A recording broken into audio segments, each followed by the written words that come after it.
We have a little bit of an update to a really bizarre story that a lot of you, I think, have been talking about the last day or so. We now know that a couple of brothers from Texas have just been federally charged in just a, like I said, bizarre, I guess is the best way I can put it. As we see news stories come into our newsroom, Karen-Scullin joining me now. Sometimes they just stick out and go, wow, this is something we have not seen before. I think that's what everybody's saying. I mean, you hate to say it because it sounds so cliche. This is something out of a movie, but it is something that would come out of a movie. It's really crazy. The update, we're talking about the story, of course, where the two Texas brothers drove about 18 hours to target and rob a family of cryptocurrency. Neither one knew each other. So, the father suspects that, you know, there was a data leak of his crypto account information, and maybe that's how they targeted him. Okay. So, and they're in Washington County, and so there is it a family or people who live in a home and they are just kind of minding their business and. So it was a father, son, and I imagine a wife, the mother of the child, but it's an adult child, by the way. Okay. Live in a home in Grant, the city of Grant, which is basically connected to Matamidi. And he was taking out the trash Friday morning, and he gets approached by two men who, in all dark clothing, at gunpoint, bring him into the garage, at gunpoint, zip tie his hands, bring him inside. They wake up the mother and adult son and zip tie them, make them lie down on the floor.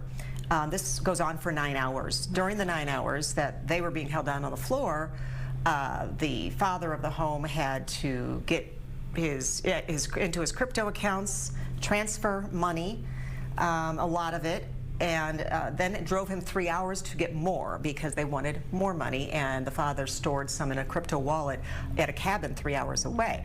So the difference between yesterday's story, which is crazy, and today's story is now they're charged federally, and there's a big discrepancy. Yesterday, the state was reporting $72,000, and a lot of us were saying, would you really go 18 hours with this risky, complex robbery for $72,000? Well, the feds announced today it's $8 million. $8 million in this crypto heist.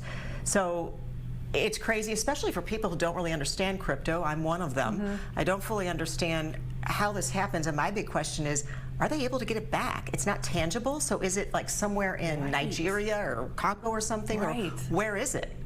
And will they be able to get it back? And the interesting part is that one of the defendants, these Garcia brothers, one of them was on the phone with a third party while they're trying to do the transfer, and that third party was kind of walking him through the steps on how to make sure this was happening, the process to actually get it transferred to some unnamed crypto wallet.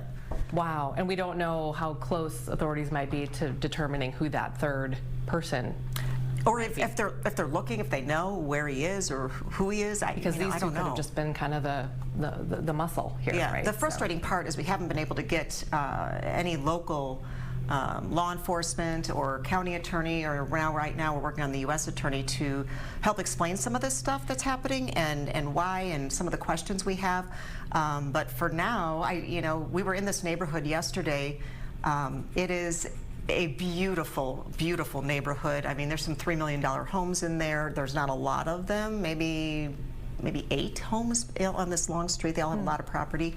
Beautiful homes where this has happened, but yeah, a random Friday morning. And this, of course, is the case that canceled the Matamidi High School homecoming game Friday night. That's right. You were seeing on social media, it was like almost like a lockdown situation or some sort of uncertainty, and they ended up canceling homecoming. Right. They just didn't know where they were at that point, and it was actually a Wendy's receipt that was found with an AR-15. Yes, tell us about that. Yeah. That was fascinating. It is fascinating.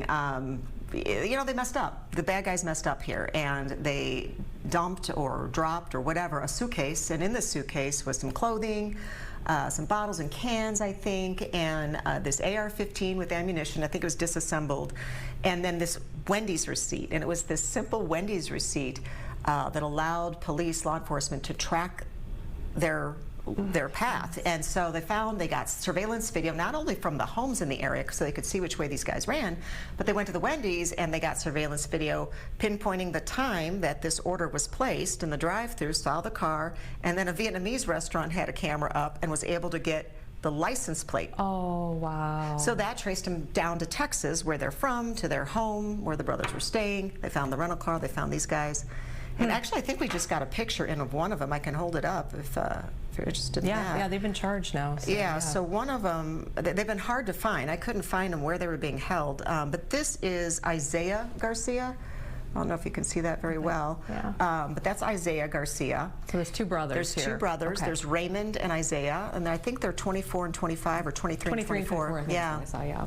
So they're in custody, and we'll see what happens. And apparently that one confessed. Oh, okay. So that's my understanding, confessed to the crime. My goodness. Yeah, you and I both, with this crypto stuff, I guess I have the same questions I think probably most people do. Do you get it back? Is the big one I had not thought of. Yeah. That's the big one, right? Well, and there's this whole sidebar thing, people who don't understand it or afraid of it. I've known a couple of people who, because if you don't have the password, if you forget the password or you lose the password, you have no access. Nobody has any access. That just sits there. I think Kevin Durant has a case actually where he can't access and he thinks he's got $100 grand. That's or right. more He does. Yeah. in his crypto, but there's no way to get it. Wow. Yeah, he lost his password. My son lost $100 that way. Oh, you're kidding. Yeah, I don't know. Maybe there's 500 in there now. So yeah, right. You never know.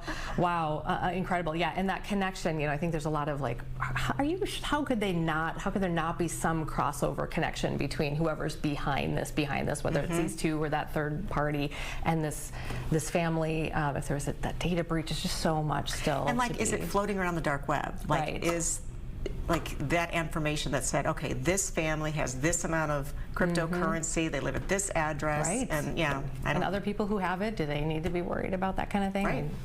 Anyways, yeah, if you want to just, I guess we have the full screen mugshot. So this is the picture that we have of one of the suspects. That's Isaiah. That's been charged now. So Isaiah, and then a brother as well. And you said Isaiah, you believe, is the one who's. I believe he's confessed. Okay. Yeah, that's what the DOJ or the U.S. Attorney was saying today. So. Oh man, Karen. Yeah, a lot to this one. This is that's a doozy. So, but yeah, every once in a while. I mean, you cover a lot of different things.